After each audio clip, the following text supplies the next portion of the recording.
wake that ass up. Early in the morning. The Breakfast Club. All right, morning everybody. It's DJ NV, Jess Hilarious, Charlamagne the Guy. We are the Breakfast Club. Let's get in some front page news. Start off with sports. We got to congratulate LeBron James. He is the first player in NBA history to score 40,000 career points. So congratulations to him. Salute to LeBron James. Dropping a cool bomb for him. I wonder, do we appreciate when we actually see history happen in real time? I don't think so. No, not until later. Yeah. Also, we got to congratulate Caitlin Clark. That's right. She surpassed Pistol Pete for the NCAA scoring record. She hit her 3,685th point from the free throw line. So congratulations to her. And she announced that she's going to the WNBA. She's not going to take her fifth year. She's going to the WNBA. Yeah, she already did 4 years. Yeah. Dropping a clues bomb for Chopper Caitlin. If we got a Pistol Pete, then she's Chopper Caitlin, okay? That's right.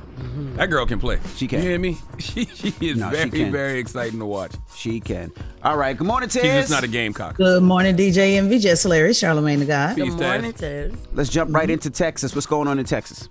Yeah, let's do a quick update on that deadly Texas wildfire. Is now the largest in state history. Take a listen. One person is dead as dozens of wildfires ravage more than 1 million acres across northern Texas. The single largest blaze, the Smokehouse Creek fire, it is now officially the biggest fire in Texas state history. Emergency response teams have only contained 3% of that fiery inferno as it continues to flatten entire towns. Damn. And I want to put this in perspective for you guys. This wildfire is now 5 times the size of New York City. Wow. It is larger than the entire state of Rhode Island. And again, it is only contained about 15%. Now, Governor Greg Abbott said that the cause of the fire remains under investigation, and the Texas Department of Emergency Management will continue to assess the damage. Now, so far, one utility company based in Minnesota said that it may be because one of their utility poles may have started the fire, but that has not been confirmed and is still on development. So huge wildfire there. It's even going into Oklahoma. So continue to look at that. And of course, they're talking about climate change having a lot to do with this because of the high temperatures that's keeping this fire going. So. All right. Well, praying for everybody out there affected by this. Now, you want to jump into Nikki Haley? Absolutely. Yeah, let's cover that. Former South Carolina Governor Nikki Haley won her first Republican presidential nominating contest on Sunday in Washington, D.C. And this makes her the first woman to win a Republican primary in the United States history. She took 63% of the GPO vote to 33% to Trump. That's just over about 2,000 D.C. Republicans. I want you to hear a little bit about who those people were that cast that ballot. Take a listen. This was seen as Nikki Haley's best chance to pick up a win against former President Trump. It's an urban area with a relatively high number of college-educated voters, which has been one of Nikki Haley's strongest and most consistent demographics so far. Now, back in 2020, Trump did win the D.C. primary in an uncontested race, but in 2016, he came in a distant third to Senator Marco Rubio. Now, Haley's team hopes tonight's win is a momentum builder heading into Super Tuesday this week. Yeah, that demo is why I think Nikki Haley would do better against Biden in a general election. And the fact that, people want something different so bad, like people really are dreading a Biden-Trump rematch. They want something so different that, I feel like she could pick up votes from both sides. But, Trump is still all but guaranteed to clinch the Republican presidential nomination for 2024. For sure. Interesting you said that, though, Charlamagne. Let's take a listen to what she had to say, pretty much echoing what you just said. Take a listen. Trying to figure out why I'm not getting out of this race. Why does she keep fighting? What's she doing? Well, first of all, when 70% of Americans say they don't want Donald Trump or Joe Biden, yes, I'm going to keep on fighting. All he's doing is talking about himself. And what he doesn't get, this isn't about him. This is about the American people. Did he win the early states? I'll give him that. He did. But did you notice he did not get 30 to 40% in any of those states? That's not a small number. There's a lot of us. And I will tell you this, if you don't think you need that 30 or 40% of us, you are showing exactly why you're going to lose a general election. I mean, she's right. I mean, up until him speaking about the border recently, I haven't heard him discuss any policy issues, and I just don't know why we continue to act like somebody running with 91 criminal charges, 4 indictments and 2 impeachments is normal. But this is America. Now, you know what's interesting, Charlamagne? Oh, I'm sorry, did you? You know what's also interesting? I wanted to say those DC Republicans. You know, those are people who are inside the bubble, if you will, and they're behind the scenes. They're voting for Haley, but on the front end, still supporting Trump. So I thought that was interesting. Go ahead, Envy. Now I was going to ask you. I see that the Supreme Court is going to give a word on whether Trump will be on some of these ballots or not. That happens this morning. Absolutely. We're going to find that out today. So we'll be following that closely to decide if he will get immunity due to his participation in the January 6th insurrection. So, yep, election interference. We'll be looking at that today and bring that story back tomorrow as well. Okay. All right. Well, thank you, Tez. What are we talking about next hour? Next hour, we had a Friday. There were closing arguments in the Georgia DA Fani Willis hearing. I'm going to break all that down. Who said what? So make sure you tap in at 7 o'clock to check that out. All right. Get it off your chest. 800-585-1051. If you need to vent, phone lines are wide open. Let me know how your weekend was, what you did. If you went out to CIAA this weekend, whatever it was. 800-585-1051. Get it off your chest. It's The Breakfast Club. Good morning. Wake that ass up. In the morning. The Breakfast Club. Morning, everybody. It's DJ NV, Jess Hilarious, Charlamagne the Guy. We are The Breakfast Club. Let's get in some front page news. What up, Tiz? What's going on, family? DJ NV, Jess Hilarious, Charlamagne the Guy. Good morning, girl. Good morning. Now, just quickly, I want to do some sports. We got to salute LeBron James. He scored 40,000 career points in the NBA, so congratulations to him. Do you realize we'll probably never see that again, at least in our lifetime? Never. I don't think so. Like, not in our lifetime. Probably in mine, but yeah, not probably yours. Yeah, maybe yours. Yeah. I mean, you'd have to average, I think it's like 24.5 points a game for 21 years. That's what I'm saying. Like, people don't realize what we're watching when we're watching LeBron James. We think him being around for 21 years and still playing at this high level is normal. No. It's not normal. It's far from normal. It's not normal. Yeah. I honestly don't think you'll see it. I don't think you'll see it again. You said what? Would you say he's the GOAT? Would you say he's the GOAT? Would you go ahead and give him the GOAT? He's a GOAT. He's not the GOAT. GOAT. Yeah, he's a GOAT. Michael Jordan is the GOAT, and then Kobe Bryant. Yeah, but I don't think you'll ever see this again because think about it. Bron still got about two more years. Yeah, I mean, Bron got as long as he won, honestly. Yeah. The way he playing.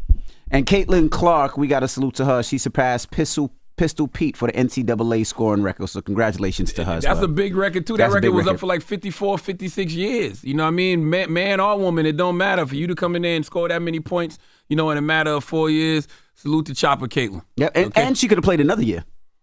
She's eligible for another year. I'm glad they don't. The COVID year. Yeah, Angel Reese can do that, too, but I hope she don't. Yeah. All right, well, let's jump right into it. Let's talk about Fani Willis. Oh man, the Fani Willis hearing we had some closing arguments on that on Friday, and it is just a mess, guys.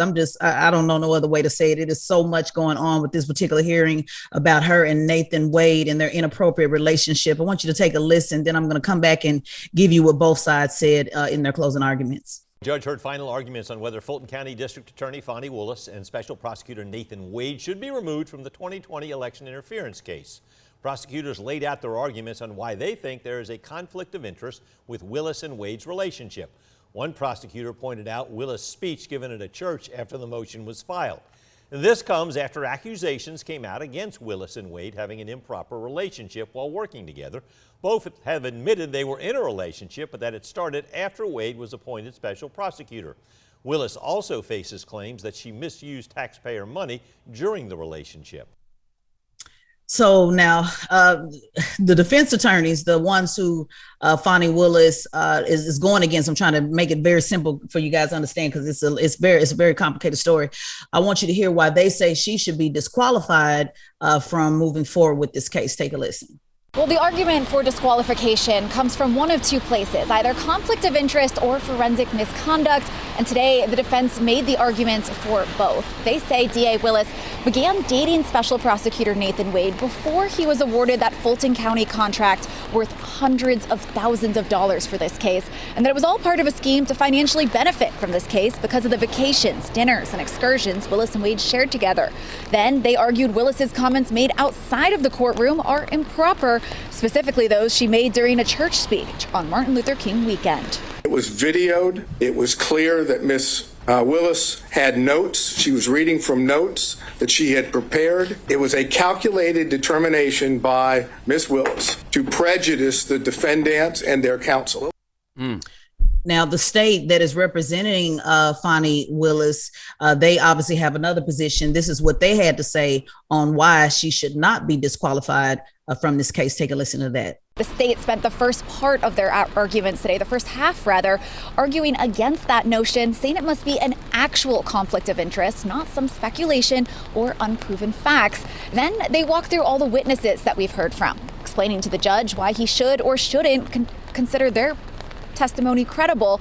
And then they walk through the timeline of that Willis-Wade relationship that they say should be believed. It's ridiculous. It's absurd. It's a desperate attempt to remove a prosecutor from a case for absolutely no reason, Your Honor, other than harassment and embarrassment.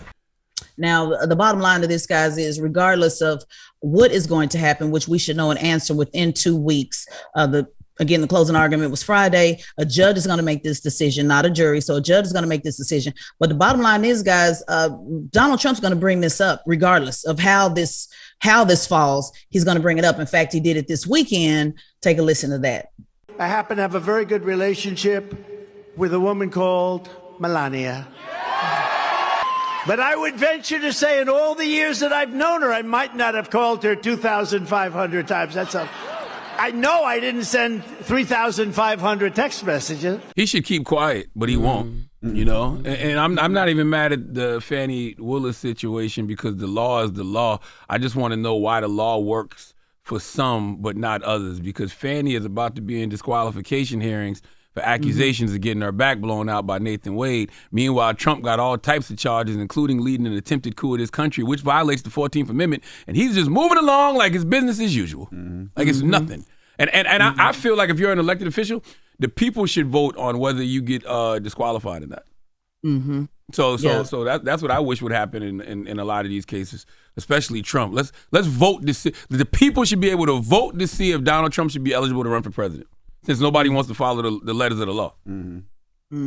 Well, he even got pretty crude in that clip that I just played. He even talked about how Nathan Wade basically said was his only experience was pounding her and did his fist like, he got pretty crude in that comment. So I saw that.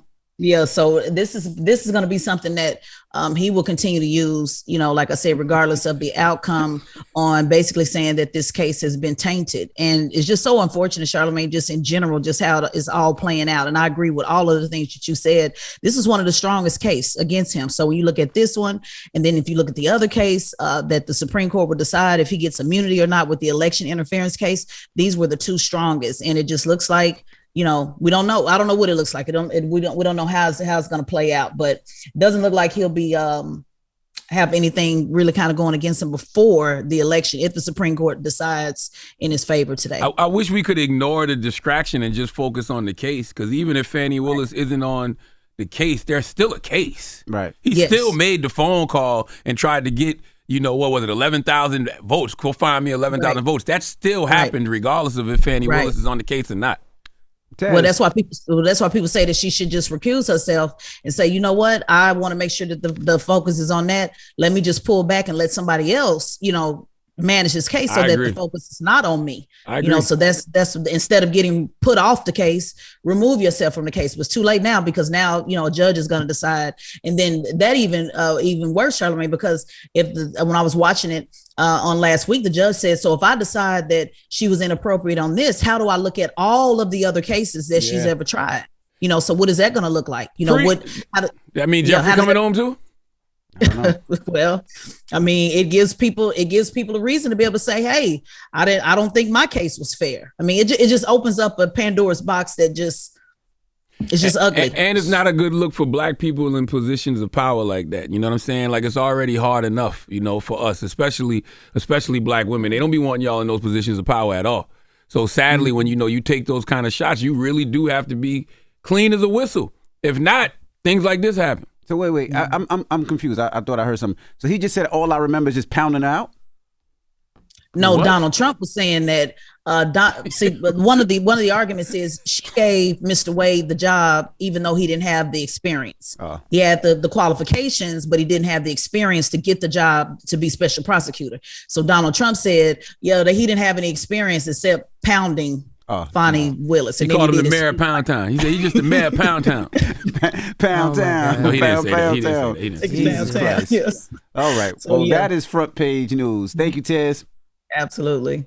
And make sure you follow at Tesla Figaro on all social media platforms and subscribe to the Straight Shot No Chaser podcast on the Black Effect iHeartRadio podcast network hosted by Tesla Figaro. Wake that ass up. In the morning. The Breakfast Club.